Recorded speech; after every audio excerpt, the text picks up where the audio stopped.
This is Kelly, and I'm here to show you how to do a left twist.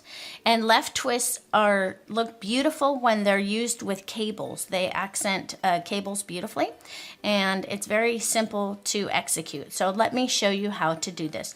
When we're looking at our sample right here, these stitches right here are examples of left twist mirror image, and then right here this sample is a regular left twist. So let me show you how this is done.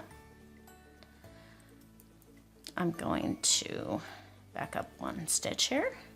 All right, so now I'm going to do it over these two stitches, and I'm going to knit into the second stitch in the back loop. Oops. 1 second here. There's the second stitch.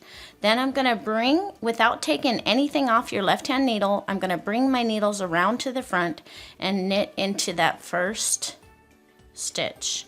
Now I'm going to remove those off my needle. And that is how you do a regular left twist.